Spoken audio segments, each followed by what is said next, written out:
আসসালামু আলাইকুম। এখনকার সংবাদে আপনাদেরকে স্বাগত জানাচ্ছি। শুরুতে থাকছে সংবাদ শিরোনাম, এরপরে থাকছে বিস্তারিত সংবাদ। গাজার পরিস্থিতি বর্ণনার জন্য বিশ্বের কাছে হয়তো শব্দ ফুরিয়ে যাচ্ছে গুতেরেস। যুক্তরাষ্ট্রের সঙ্গে দ্বন্দ্ব মেটাতে চায় চীন। নীতি সুধার কমিয়েছে আরবিআই। শুল্ক আরোপ নিয়ে কি ট্রাম্প প্রশাসনের সঙ্গে দূরত্ব বাড়ছে মাস্কের? ট্রাম্পের নিয়োগ দেওয়া বিচারক এপির সাংবাদিকদের হোয়াইট হাউসে প্রবেশের নিষেধাজ্ঞা তুলে দিলেন। প্রিয় শ্রোতা, এই ছিল এখনকার মতো সর্বশেষ সংবাদ শিরোনাম। এবারে সরাসরি বিস্তারিত সংবাদে চলে যাচ্ছি। দখলদার শক্তি ইসরায়েল আন্তর্জাতিক আইনি দায়িত্বের কোনোটি পূরণ করছে না বলে ক্ষোভ প্রকাশ করেছেন জাতিসংঘের মহাসচিব আন্তোনিও গুতেরেস। স্থানীয় সময় মঙ্গলবার ৮ এপ্রিল চতুর্থ জেনেভা কনভেনশনের বেশ কয়েকটি বিধান উত্থাপন করে ইসরায়েলি কর্তৃপক্ষকে আন্তর্জাতিক আইনের বাধ্যবাধকতাগুলো মনে করিয়ে দেন তিনি। মহাসচিব বলেন, গাজার পরিস্থিতি বর্ণনা করার জন্য বিশ্বের কাছে হয়তো শব্দ ফুরিয়ে যাচ্ছে, কিন্তু আমরা কখনোই সত্য থেকে পালিয়ে যাব না। গাজার জনগণের খাদ্য ও ওষুধ সরবরাহ এবং জনস্বাস্থ্য পরিষেবা রক্ষণাবেক্ষণ না করতে পারার বিষয়ে তিনি বলেন, আজ এর কিছুই ঘটছে না। কোনো মানবিক সরবরাহ গাজায় প্রবেশ করতে পারবে না। ক্রসিং পয়েন্টগুলোতে খাদ্য, ওষুধ এবং আশ্রয়ের সরবরাহ স্থগিত হচ্ছে এবং গুরুত্বপূর্ণ সরঞ্জাম আটকে আছে।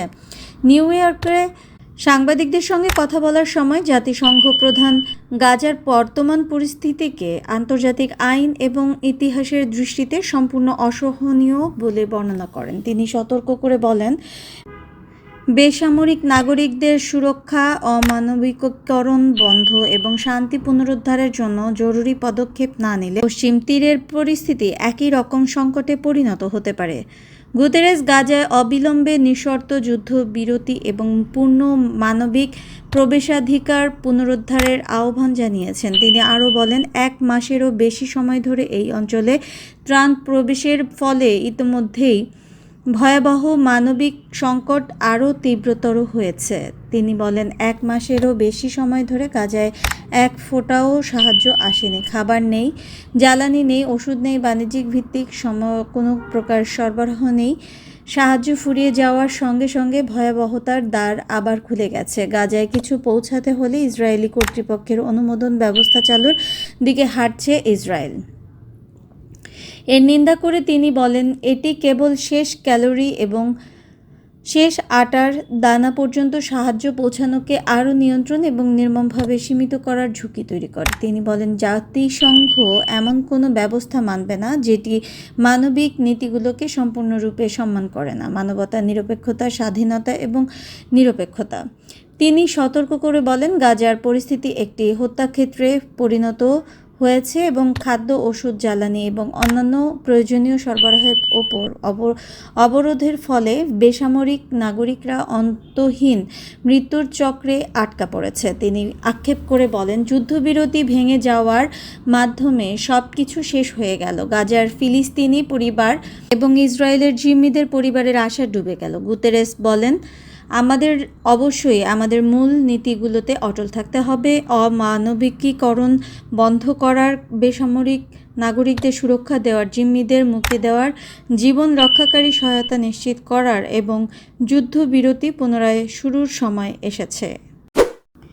এদিকে ডোনাল্ড ট্রাম্পের পাল্টা শুল্ক কার্যকর করা হয়ে গেছে।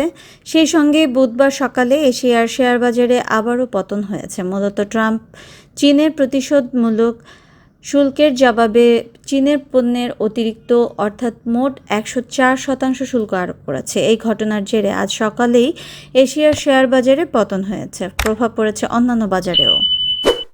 মার্কিন প্রেসিডেন্ট ডোনাল্ড ট্রাম্পের আগ্রাসী শুল্ক নীতির জন্য হোয়াইট হাউসের এক শীর্ষ উপদেষ্টা সমালোচনা করে সামাজিক যোগাযোগের মাধ্যমে বেশ কয়েকটি পোস্ট দিয়েছেন ইলন মাস্ক। তিনি ওই উপদেষ্টাকে ডিঙিয়ে সরাসরি ট্রাম্পের কাছে তার ব্যক্তিগত আবেদন তুলে ধরেন। বিষয়টি সম্পর্কে জানেন এমন দুই ব্যক্তি নাম প্রকাশ না করার শর্তে ঘটনাটি নিশ্চিত করেছেন, যদিও এ প্রচেষ্টা এখনও সফল হয়নি। ট্রাম্প গতকাল মঙ্গলবার চীনা পণ্যের ওপর নতুন করে আরও 50% শুল্ক আরোপ করেছে, যদিও তিনি ইঙ্গিত দিয়েছেন যে শুল্ক নীতির কিছু দিক দিয়ে আলোচনার জন্য তিনি রাজি আছেন।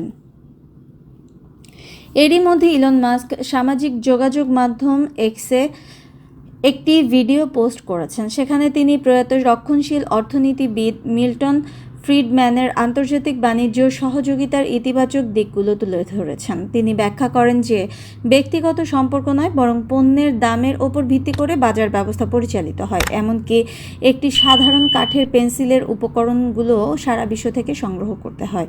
মার্কিন প্রশাসনের প্রধান অগ্রাধিকার নিয়ে ট্রাম্পের সঙ্গে মাস্কের যে মতবিরোধ দেখা দিয়েছে তাকে এযাবৎকালে প্রেসিডেন্ট ও তার শীর্ষ কোনো উপদেষ্টার সঙ্গে সবচেয়ে বড় বিরোধ হিসেবে দেখা হচ্ছে। ইলন মাস্ক গত বছর মার্কিন প্রেসিডেন্ট নির্বাচনে ট্রাম্প ও অন্য রিপাবলিকানদেরকে সমর্থনে প্রায় $29 কোটি ঢেলেছেন। এদিকে বার্তা সংস্থা অ্যাসোসিয়েটেড প্রেসের সাংবাদিকদের হোয়াইট হাউসে প্রবেশাধিকার ফিরিয়ে দেওয়ার নির্দেশ দিয়েছেন যুক্তরাষ্ট্রের একটি আদালত।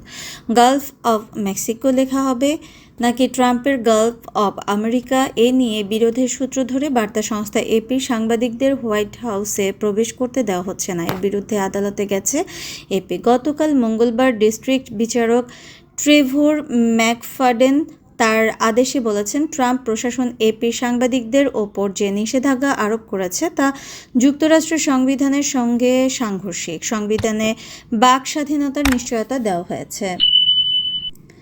যুক্তরাষ্ট্রের প্রেসিডেন্ট ডোনাল্ড ট্রাম্প একটি নির্বাহী আদেশ জারি করে গালফ অব মেক্সিকোর নাম পরিবর্তন করে গালফ অব আমেরিকা রেখেছেন, কিন্তু এপি তাদের সংবাদে গালফ অব আমেরিকা লিখতে অস্বীকৃতি জানায়। এরপরেই এপির সাংবাদিকদের হোয়াইট হাউসে প্রবেশ নিষেধাজ্ঞা আরোপ করা হয়। মঙ্গলবার ওই নিষেধাজ্ঞা তুলে নিতে বলেছেন বিচারক ম্যাকফাডেন। তবে এই আদেশ বাস্তবায়ন আগামী রোববার পর্যন্ত স্থগিত করেছেন তিনি। এ সময়ের মধ্যে ট্রাম্প প্রশাসনের আইনজীবীরা আপিল করার সুযোগ পাবেন। ট্রাম্প নিজের প্রথম মেয়াদে ম্যাকফাডেনকে বিচারক হিসেবে নিয়োগ দিয়েছিলেন। ম্যাকফাডেন তার আদেশে বলেছেন, যুক্তরাষ্ট্রের সংবিধান অনুযায়ী এই আদালত খুব সাধারণভাবে বিশ্বাস করে যদি সরকার কিছু সাংবাদিকদের জন্য তার দরবার খোলা রাখে, সেটা হতে পারে ওভাল অফিস, ইস্ট রুম অথবা অন্য কোথাও, তাহলে শুধু ভিন্ন মতাদর্শের কারণে অন্য সাংবাদিকদের জন্য সরকার নিজেদের দরজা বন্ধ রাখতে পারে না। সংবিধান সে অধিকার দেয় না। এপি বলেছে, শুধু তাদের ভাষার সঙ্গে একমত হতে না পেরে হোয়াইট হাউসে তাদের প্রবেশাধিকার বাধা দিয়ে ট্রাম্প প্রশাসন তাদের বাক স্বাধীনতার সাংবিধানিক অধিকারকে লঙ্ঘন করেছে। হোয়াইট হাউসে প্রবেশাধিকার ফিরে পেতে এপি আদালতে যাওয়ার পর ফেব্রুয়ারিতে বিচারপতি ম্যাকফাডেন তাৎক্ষণিকভাবে এ বিষয়ে কোনো আদেশ দিতে অস্বীকৃতি জানিয়েছিলেন। মঙ্গলবার রায়ের পর এপির মুখপাত্র লরেন ইস্টন বলেছেন, তারা আদালতের সিদ্ধান্তে সন্তুষ্ট। প্রিয় শ্রোতা, এই ছিল এখনকার মতো সর্বশেষ সংবাদ। পরবর্তী সংবাদ শোনার আহ্বান জানিয়ে শেষ করছি। আল্লাহ হাফেজ।